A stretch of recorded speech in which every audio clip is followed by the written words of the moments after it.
Hobe yambi bakunzi b'agacano mumeze mute? Allah arya niko bavuga umva tumeze neza aho turi twebwe burije. Ndasuhuza abari mu gicuku, abari ku mugoroba nk'aho ndi uko ni mu ijoro. Ndabasuhuje, amahoro ya Nyagasani akomeze kubana namwe. Kuri kano gacano kacu rero turagarutse tuje kubatekera ikintu bise isambusa z'ibirayi.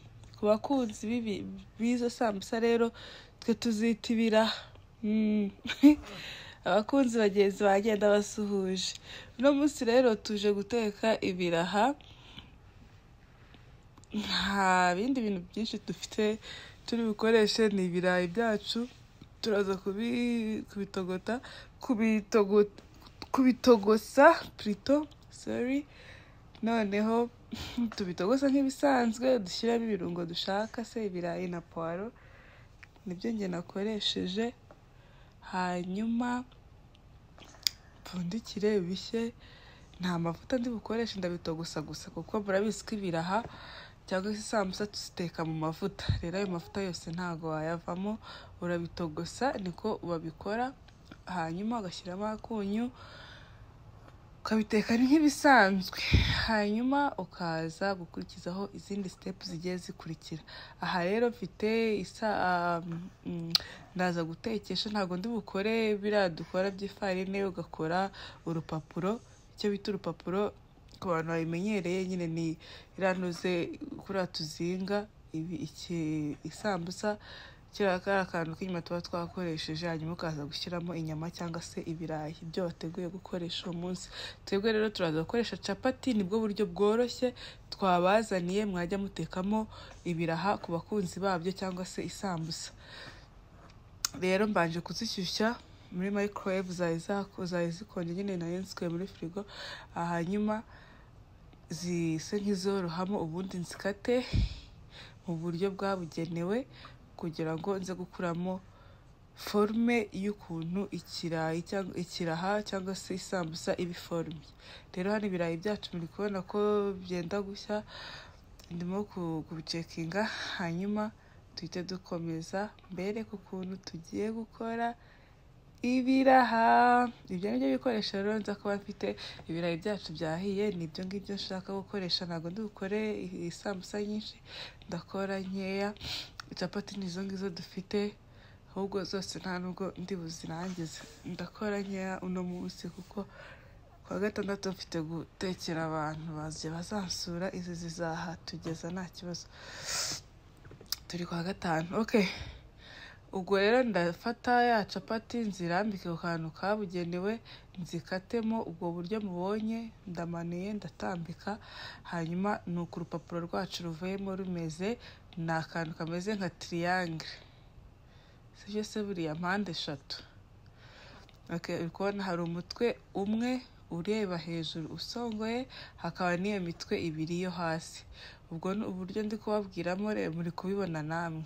Mu buryo bwo kugira ngo nituza kuba dutangiye gushyiramo ibirayi byacu cyangwa se inyama bitewe n'icyo watekesheje, nubwo buryo umuntu abifatamo mu mutwe kugira ngo bitaza kumucanga. Hano rero twarimo dukata muri ubwo buryo, murimo kubireba. Njye nari naguze intuze ntoya, capati ntoya, nakoze mistake. Uri kubona ko nk'iyo nyine ibaye nk'imfanya ukuntu iyo tuhata tuyirya bisanzwe. Tugiye gukoresha izo ngizo rero. Ikindi kintu utazibagirwa ni super glue. Ntabwo mbabwiye super glue yo gukoresha nyine ibintu ngo bifate inzara, inkweto, ibiki, ibintu nk'ibyo. Super glue yacu rero ku batetsi b'amasambusa cyangwa ibiraha ni ifarine, hanyuma ugakoresha n'amazi. Hano ndakoresheje amazi asa nk'abayeho menshi gatoya, ariko ntacyo biraza gukora. Iyo niyo super glue yacu kugira ngo tuze gufatisha rwa rupapuro rwacu tuba twateguye rwo kuza gushyiramo ibirayi cyangwa se inyama. Nuko rero uko ruba rumeze, twarukase muri bwa buryo, turazinga gutyo, tugarure tworoseho gutyo. Mwabibonye nawe wakongera ukabisubiramo ukareba, ubundi uhita ufata ya spaguru yawe cyangwa se ariyo farine wamaze gutoba mu mazi amaze gutegura, ubundi usigeho.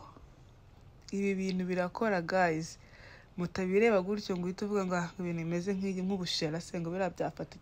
Ni spaguru, niyo mpamvu twabyise gutyo abakunzi bibe b'amasambusa. Ya ni spaguru ikomeye, nta kindi wakoresha kugira ngo bifate, nibyo dukoresha.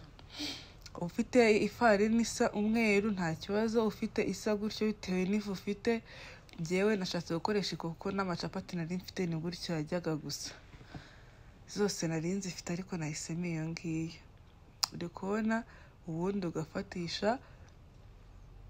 Ibintu byoroshye cyane. Wamaze gukata urupapuro rwawe kuriya cyangwa se capati kuriya, iriya forme naberetse ya triangle, ibindi biba byoroshye. Muri kubona ko wa mutwe nababwira gusongoye ari wo uri hejuru. Uragafata ukakarambura, hanyuma ukazana umutwe umwe ukawuhuza ukaworosa ku wundi, ubundi aka kaba gasigaye hejuru niko tuza gutwikirizaho tumaze gushyiramo ibyo twateguye, inyama se cyangwa ibirayi. Ni ibintu byoroshye cyane inshuti zanjye. Rega kuri kano gacano kanyu muzahamenyera ibintu byinshi n'ibiraha, dore murabimenye, cyangwa se amasambuza. Ya muri kubibona ko mise mfatishaho ibintu byabaye munange. Ubishaka ngiye kuko ari ibyanjye ngiye kurya, ntago nambaye gloves rwose. Wakwambara amaga uramutse ugiye gutekera abantu benshi, abashyitsi, cyangwa se ushaka gushyiraho ikintu cya kuproteja ukaba wakoresha akandi kanozasuku. Twebwe rero ni ibyacu, ubundi ibindi tubiteka ntazo twambaye. Rero nibi nuko twabiteguye, ataza kugira unenga cyangwa se uvuga ngo iki nawe iri mu gikoni cyawe na betinga rwose, ntago ujya muri ibyo by'amagroups. So nawe wowe ubishaka wabikoresha, ariko twebwe nuko twabikoze, ntazo twari twambaye ariko turazifite. Uri kubona ko ibintu byacu biri kugenda neza, amasambusa yabonetse. Mu kanya turaba dutangiye kurya ibiraha. Dukomeze kubashimira rero, muri kutwereka urukundo nk'uko nsanzwe mbibabwira. Ndabasabye abageze hano bwa mbere kuri ino chano yacu, ariyo yanyu, ku gacano kanyu plito mumbabarire. Ni akanyu pe, narakabahaye. Mujye mukoraho ibyo mushatse ariko ntimuzakibe. Nduhese naho ndagera rata, ariko tuzahagera kubera Imana n'ubufatanye namwe.